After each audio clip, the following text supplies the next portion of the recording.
Hey everybody, so the Ricoh GR3 is the perfect point and shoot camera for cinematographers. Let me tell you why.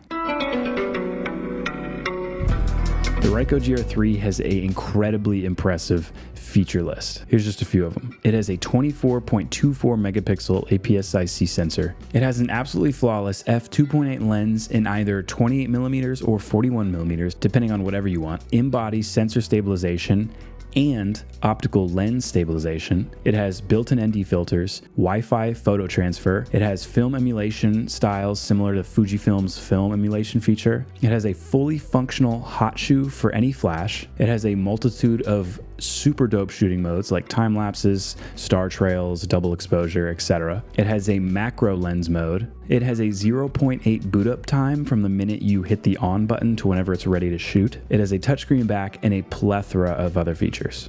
This isn't going to be a total review of the camera because there's plenty of other stuff online that you can watch that go way more in depth than I'm willing to go in this video. So I'm really just going to pick out about 5 reasons why I think this camera is perfect. Starting with number 1 is this camera is incredibly tiny. It's really easy just to put in your pocket. You can put it in, a fanny pack. I put it in my chest carry, so when I'm on set, I can pull it out real quick, whip out some BTS photos if I'd like, or maybe I see a composition that I like when we're in between shots or in some downtime. It's honestly incredible how much they've packed into this body. The other thing that I really like about this is that other point and shoots tend to give you like an all-around lens that can zoom from 21mm up to 70 or 80, even more. This is just a prime lens, 28mm or 41 depending on whatever you like.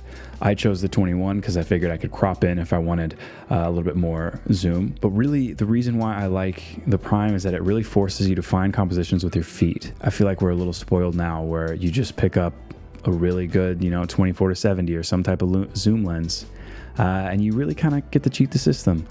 Now, sometimes I see something that I wish I could get to, but I can't. I wish I had a little bit longer of a lens, but that's just wishing for, a perfect world. But it really allows you to exercise finding frames and finding composition because the minute you pull it out, you have to actually move around, get close, find angles. It's almost like, practice. And the next reason is the photos are incredible. These are all photos that I've shot with this camera, either in JPEG or I've edited them in RAW. But you get 24 megapixels and it's an APS-C sensor, which is unheard of in a point and shoot. I think the only other one available right now is the Fuji 100V, I believe.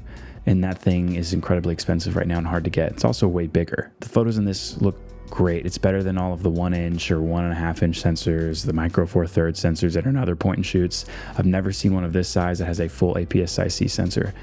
The photos look great. They look phenomenal. Every photo I've shot and posted, people ask me oh, what camera did you use? You use a Sony, use a Canon? I'm like, no, a Ricoh. They never even heard of it. People, half the time when I yank this out, think I have some shitty $80 old camera from 2010. And there's a ton of croppability in it as well. You can, with 24 megapixels, you got plenty of resolution to crop in, level, or find different compositions after you've shot your photos. It's easy to also throw it in your pocket and just get fun photos. If you go on a trip with some friends, I've done that before.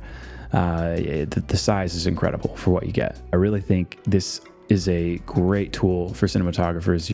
The fact that it just pushes you to really, again, like I said, use your feet instead of relying on a zoom. It helps you practice that brain muscle that, finds frames. It's just really nice that you can be in your day-to-day life, traveling or on a trip or just, going to town and see a composition and be able to whip this out of your pocket real quick and snag it. Now, this camera isn't totally perfect. There's a couple downsides. One of them is video. It's garbage. The video's horrible. It has video. They market the video.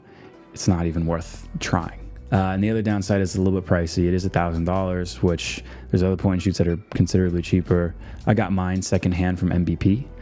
And these are really popular cameras. So, they're on sale used pretty often. You just got to keep tapping the market. I think it took me a month or two before I found one that I got it for, I want to say half off. I got almost for $450 and it retailed at the time for $8.99 new. So yeah, you just got to kind of keep looking and you can find them. But this is just a quick one. I really don't like the videos that ramble on and on about something. I just kind of want to tell you about, as a cinematographer, why I appreciate this camera and not just give you some full, tech spec review. There's so many of that online. It's one thing for us to have our main camera, but I also think it's another thing for a cinematographer to just have something, portable that you can carry with you almost every day and fine frames and capture those. So for those reasons, I really love this camera, the Ricoh GR3. And yeah, that's about it. I have some other videos. I'm really starting to lean into this YouTube thing. So yeah, I'm gonna be posting a little bit more often. But yeah, thanks for watching.